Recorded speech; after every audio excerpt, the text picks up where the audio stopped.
शुक्राय नमः। ओम द्रां द्रीं द्रौं सा शुक्राय नमः। शुक्र को अनुकूल बनाने के लिए, शुक्र को प्रसन्न करने के लिए शुक्र के इस मंत्र का जाप करना चाहिए। शुक्ल पक्ष के किसी भी शुक्रवार से शुक्र की होरा में, जी हाँ दोस्तों, विशेष महत्व होता है। शुक्र की होरा में इसका जाप बहुत उत्तम फल प्रदान करता है। लगातार करते रहें मित्रों। एक माला का जाप स्फटिक की माला पर यदि करते हैं बहुत अच्छा है, और नहीं तो रुद्राक्ष की माला पर भी आप इसका जाप कर सकते हैं, घर के मंदिर में को बैठ करके। दोस्तों, आज यहां पर बात करेंगे घर के अंदर की एक बहुत महत्वपूर्ण चीज, वस्तु,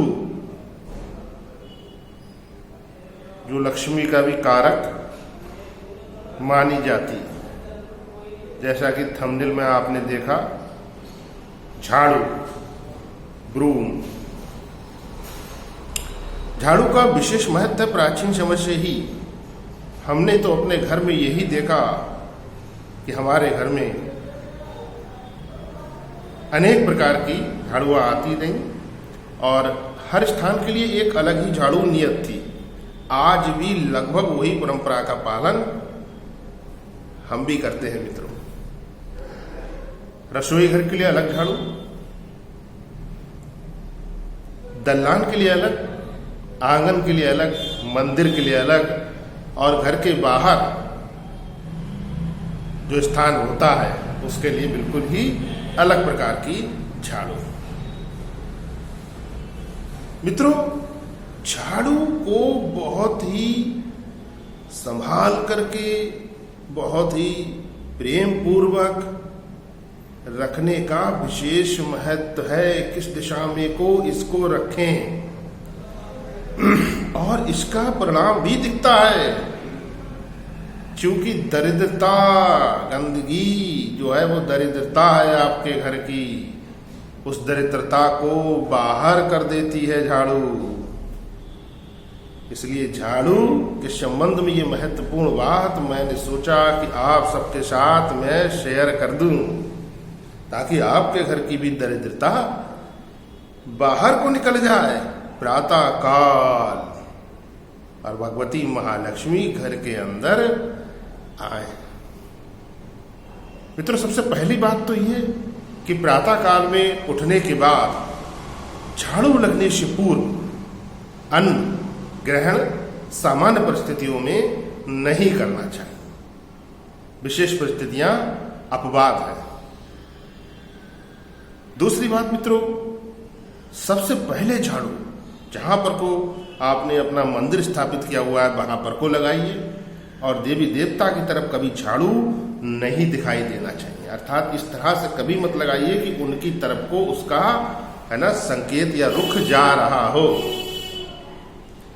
उसके उपरांत मित्रों, घर की रसोई में झाड़ू लगाना चाहिए, घर के आंगन में, फिर अन्य कमरों में, और सारी दरिद्रता घर से बाहर निकाल दीजिए, फिर बाहर को जाकर झाड़ू लगा दीजिए। ये तो एक सामान्य सी बात है ना। जो भी संस्कारी परिवार है वो सब इस नियमों का पालन करते आ रहे हैं और कर रहे हैं।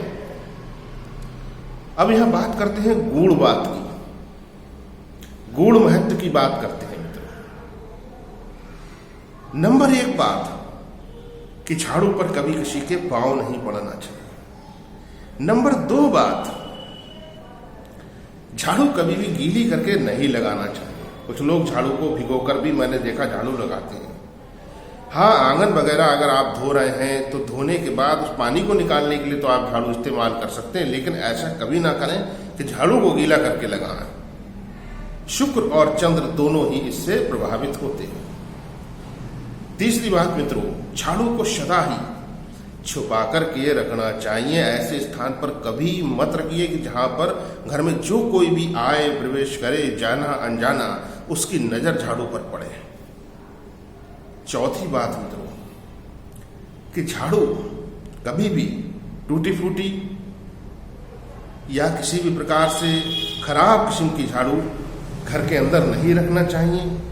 झाड़ू हमेशा उत्तम कोटि की होना चाहिए और झाड़ू को कभी भी काटना नहीं चाहिए। बहुत सारे लोग झाड़ू को लेकर के घर में आते हैं, है ना, विशेष तौर पर नारियल वाली झाड़ू जो सीख वाली होती है, वो आगे इसके रेशे पतले पतले होते हैं तो उसको थोड़ा सा ट्रेस कर देते हैं। ये बिल्कुल नहीं करना चाहिए। धीरे धीरे लगाते लगाते वो अपने आप रेशे चले जाते हैं मित्रों। पांचवी बात मित्रों कि झाड़ू गृह स्वामी या स्वामिनी को ही लगाना चाहिए। सामान्य परिस्थितियों में यदि किसी विशेष बीमारी आदि की वजह से या अपनी किसी वृद्धावस्था की वजह से ना लगा पा रहे हो तो बात अलग है मित्रों। अन्यथा यदि स्वस्थ हैं और ठीक ठाक हैं तो घर का ही कोई व्यक्ति झाड़ू लगाए। इसका बहुत महत्व होता है। एक बहुत महत्वपूर्ण बात अब बताने जा रहे हैं जिसका सीधा सीधा संबंध घर के धन के कोष से होता है, धन की वृद्धि से होता है दोस्तों, जो सबको चाहिए इस कलिकाल में। बगैर धन के कुछ भी नहीं होता। झाड़ू को रखें कैसे मित्रों, किस दिशा में को रखें। एक वो साइड होती है जिधर से हम झाड़ू को पकड़ते हैं और दूसरी साइड मित्रों जिधर से कि झाड़ू लगाई जाती है। तो जिधर से कि झाड़ू लगाई जाती है वो उसका जो मुंह है वो हमेशा नॉर्थ की तरफ रहना चाहिए, उत्तर दिशा की तरफ, क्योंकि उत्तर दिशा से ही भगवती महालक्ष्मी का आगमन होता है। यदि दक्षिण दिशा की तरफ उसका मुख करते हैं तो ऐसी कंडीशन में दोस्तों पितरों की तरफ को उसका रुख हो जाता है, पितर अप्रसन्न होने लगते हैं। सदा उसका वो हिस्सा जो जमीन पर लगता है ना, वो हिस्सा नॉर्थ उत्तर की तरफ होना चाहिए। फिर देखिए कैसे धन आपके घर में धीरे धीरे आने लगता है। धन की सारी बाधा ये झाड़ू हटाने लगती है। बिल्कुल परीक्षित बात है। बहुत सारे लोगों को मैंने ये बात बताई और ये प्रयोग जब उन्होंने किया, अर्थात ऐसा करना जब उन्होंने आरंभ किया, तो कुछ समय के बाद अर्थात 3-4 महीने के बाद उन्होंने हमें बताया कि कैसा रिजल्ट उनको अब मिल रहा है, कैसे उनके रुके हुए काम बन रहे हैं, कैसे उनके घर में धन का प्रवाह प्रारंभ हो गया है जो पहले रुक रुक कर आ रहा था। ये बहुत आवश्यक बात है। जो भी आप करते हो, कारोबार, नौकरी आदि, वो अपनी जगह पर ठीक है, किंतु बहुत सी बार व्यक्ति बहुत जद्दोजहद कर रहा होता है, संघर्ष कर रहा होता है, विशेष तौर पे धन के लिए। उन जातकों को ये भी साथ में नियम बना लेना चाहिए जो झाड़ू से संबंधित बातें मैंने यहाँ पर को बताई। एक पीली सीख की झाड़ू मिलती है मित्रों, जो दीपावली, धनतेरस आदि पर पूजा में काम में लाई जाती है। ऐसी झाड़ू यदि आपको कहीं मिल जाए या आपके घर पर हो तो अपने घर में जहां पर को आपने अपना स्टोर बनाया हुआ हो या फिर वो स्थान जहां पर कि आप धन रखते हो, कोई कमरा हो, कोई अन्य स्थान हो, तब, और यदि मान लीजिए कोई भी स्थान नहीं बनाया हुआ है, आजकल तो लोग बैंक में ही पैसे रखते हैं मित्रों, ज्यादातर थोड़ा बहुत ही घर पर रखते हैं, तो ऐसी कंडीशन में वो पीली सीख वाली जो झाड़ू है वो आप अपने घर के मंदिर के आसपास साफ सफाई करने में काम में लाइए, अगर आपके पास है तो। नहीं है तो अब की बार जब दीपावली आए, धनतेरस आए, तब ही वो बिकती है। और सामान्य अवस्था में तो हमने तो बिकते नहीं देखा मित्रों, है ना, तो उसका भी बहुत महत्व होता है। तो झाड़ू से संबंधित इन नियमों को अपने जीवन में अवश्य उतार लीजिए और कुछ समय देखिए कि कैसे कुछ समय के बाद चीजें बहुत पॉजिटिव होने लगती हैं, है ना। शुक्र की कारक है, लक्ष्मी की कारक है। आपके जीवन में लक्ष्मी प्राप्ति में आ रही बाधाओं को दूर कर देगी ये झाड़ू। इस नियमों को अपने जीवन में बनाइए।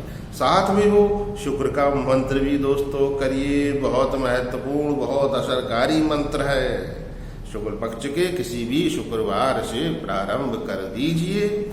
सुबह शाम एक एक माला कर लीजिए। और हाँ, गाय माता को रोटी अवश्य खिलाते रहिए। पहली रोटी, उस पर थोड़ा सा गाय का या जो भी आपके पास हो देसी घी लगाइए। नहीं है तो कोई बात नहीं, घर में जो कुछ भी बनाओ, चावल दाल थोड़ा थोड़ा रोटी पर रखिए, 1 चम्मच चीनी रखिए या 1 बताशा रखिए और गाय माता को खिलाइए।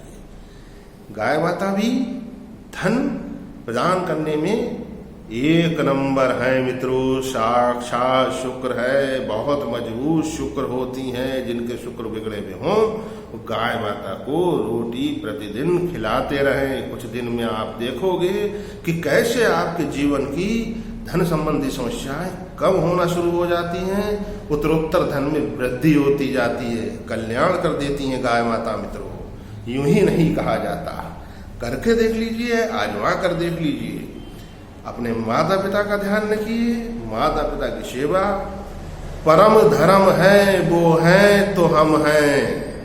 जी हाँ दोस्तों, मैं आचार्य आशीष शास्त्री आपकी सेवा में अनवरत तत्पर। दोस्तों, वीडियो को लाइक अवश्य करके जाइए। चैनल पर पहली बार हो सब्सक्राइब करना ना भूलें। वीडियो को अधिक से अधिक शेयर कर दीजिए ताकि अन्य लोगों को भी लाभ प्राप्त हो। जय सिया राम।